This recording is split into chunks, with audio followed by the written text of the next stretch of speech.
নমস্কার বন্ধুরা, চলুন আজকে আমি আরেকটা নতুন রেসিপি নিয়ে এসেছি। সেটা হচ্ছে চাল কুমড়ো দিয়ে চিংড়ি মাছ। এর জন্য দেখুন আমি একটা চাল কুমড়ো নিয়ে নিয়েছি ছোটো দেখে।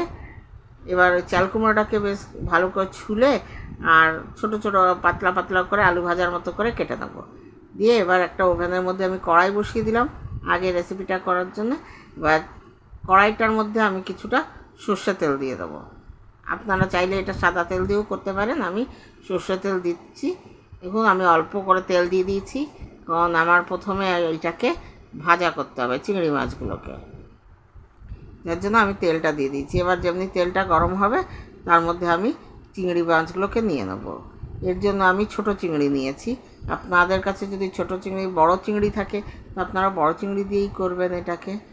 চিংড়ি মাছগুলোকে এবার আমি একটু নুন একটু হলুদ দিয়ে ভেজে উঠিয়ে নেবো। চিংড়ি মাছকে কখনোই বেশি ভাজতে নেই, চিংড়ি মাছ বেশি ভাজলে চামড়ার মতন হয়ে যায়। এই জন্য এগুলোকে হালকাই ভাজবো।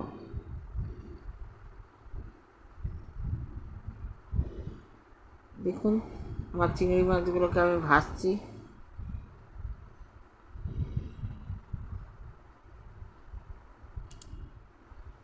চলুন দেখুন আমি এবার এর মধ্যে নুন হলুদ দিয়ে দিয়ে দেখুন আমার চিংড়ি মাছগুলো ভাজা হয়ে গেছে। এবার আস্তে আস্তে চিংড়ি মাছগুলো আমি সব তুলে দিচ্ছি।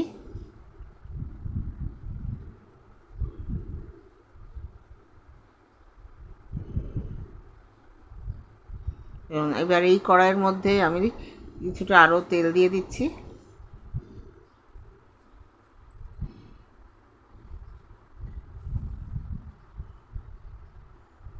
এবার তেলটা গরম হলে এর মধ্যে আমি দুটো তেজপাতা আর একটু সাদা জিরা দিয়ে দেবো। দেখুন আমি তেজপাতা আর সাদা জিরা দিয়ে দিলাম, দিয়ে এটাকে ভালো করে একটু নাড়াচাড়া করে যখন আমার তেজপাতা জিরাগুলো চটচট করা হয়ে যাবে তখন আমি এর মধ্যে এখন আস্তে করে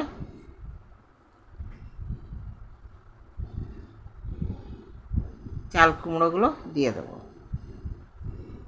চাল কুমড়োগুলো কেটে আমি ধুয়ে ধুয়ে রেখেছিলাম। দেখুন চাল কুমড়োগুলো সব দিয়ে দিয়েছি। দিয়ে এবার এটাকে ভালো করে একটু নেড়ে চেড়ে দেবো।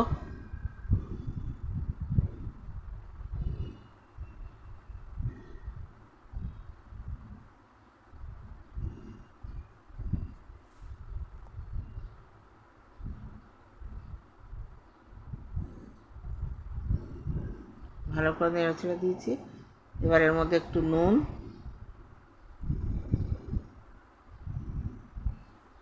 যা যা মশলা লাগবে আমি দিয়ে দিচ্ছি। দেখুন এর মধ্যে একটু হলুদ দিয়ে দিচ্ছি,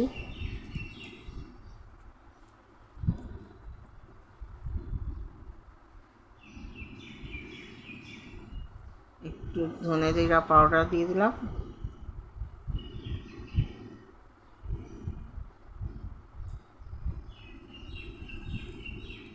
আর একটু ঝাল লঙ্কা গুঁড়ো দিয়ে দিলাম। দিয়ে এবার এটাকে ভালো করে মিশিয়ে আর আমি কিছুক্ষণের জন্য ঢেকে দেবো। চাল কুমড়াতে আমাদের জল দিতে হবে না, এইটার মধ্যে থেকেই দেখবেন আপনারা কত জল বেরোবে চাল কুমড়োটার থেকে। দেখুন এইভাবে নেড়ে চেড়ে আমি এই কিছুক্ষণের জন্য এটাকে ঢেকে দেবো। দেখুন এবার নেড়ে চেড়ে ঢেকে দিয়েছিলাম, দিয়ে আবার একটু সময় পরে এসেছি। দেখুন এবার এর মধ্যে আমি কিছুটা গ্রেট করে রাখা আদা দিয়ে দিলাম, দিয়ে আবার এটাকে একটু ভালো করে নেড়ে 5 মিনিট পরে আমরা আবার রিটার্ন আসবো। দেখুন ভালো করে মিক্স করে দিলাম। এবার আবার 5 মিনিট পর এসে আপনাদের দেখাচ্ছি।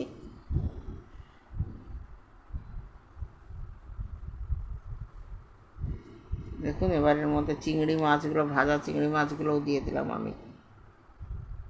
এটাকে ভালো করে নেড়ে চেড়ে পুরো মিক্স করে দেবো মাছগুলোকে চাল কুমড়োর সাথে।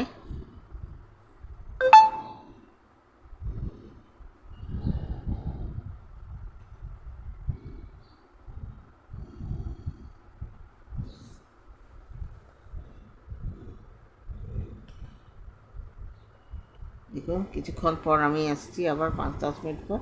দেখুন আমার চাল কুমড়া থেকে কত জল বেরিয়েছে। এই জলেই আমার চাল কুমড়ো পুরো সিদ্ধ হয়ে যাবে। পর্যন্ত জল বেরিয়েছে আমার চাল কুমড়োর থেকে।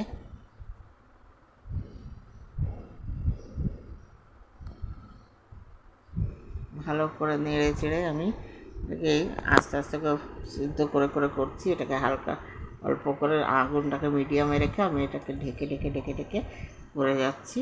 যতক্ষণ না এর জলটা টানে ততক্ষণ এইভাবে আমি নেড়ে চেড়ে এটাকে করতে থাকবো। দেখুন এবার আমি এর মধ্যে একটু মিষ্টি দিয়ে দিলাম। আপনাদের যদি মিষ্টিটা না ভালো লাগে তো আপনারা এটাকে স্কিপ করে দেবেন। নুন মিষ্টি ঝালটা বন্ধুরা আপনারা আপনাদের আন্দাজ মতন দিয়ে দেবেন।